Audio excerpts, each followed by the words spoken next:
નમસ્કાર મિત્રો, આ તડકો પડી રહ્યો છે, પક્ષીઓ કિલકિલાટ કરી રહ્યા છે અને પક્ષીઓનો અવાજ પણ આવી રહ્યો છે. તો આવા સસ્ય ગરમીની અંદર, આવી ભયંકર ગરમીની અંદર આપણે પક્ષીઓ માટે સરસ એવા માળા બનાવીએ. જો આ બધા પક્ષી કિલકિલાટ ઉડી ગયા, નાની ચકલીઓ, પછી નાના પોપટ ને પ્યારા પોપટ કિલ્લોલ કરતા હોય છે. તો એમના માટે પાણીની વ્યવસ્થા કરવી પડે ભાઈ.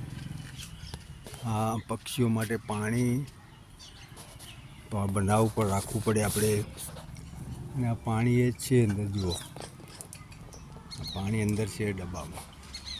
તો અમે બીજું જ નહીં, પણ આવા ડબ્બા બાંધી કાઢે છે, એની અંદર પાણી મૂક્યું છે, એટલે પાણી નાના પક્ષીઓ એમને પાણી પી લે.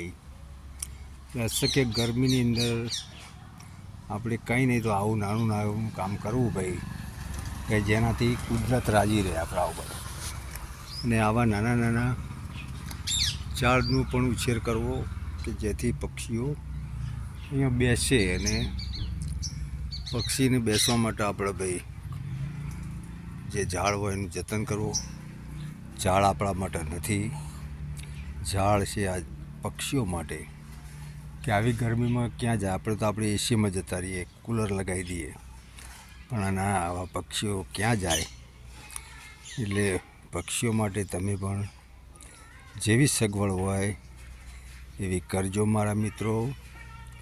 અને ઝાડ ના હોય તો પણ તમે એવી રીતે કરજો કે જેથી એમને કોઈ તકલીફ ના પડે. અને અમારા ગામડામાં તો ભાઈ જો આવી બધી વ્યવસ્થા હોય છે અમારે. અને લીમડાનું ઝાડ હોય, વડનો ઝાડ હોય, આ બધા ઝાડ ઉપર કિલ્લોલ કરતા હોય છે. મોર, કોયલ, આ બધા અહીંયા આવે છે. અને બધા મોજે દરિયા, એટલે એ મોજ કરે એટલે અમને પણ મોજ આવે છે. તો કુદરતના ખોળે રહો, કુદરતની સાથ રહો ને કુદરતને સાથ આપો.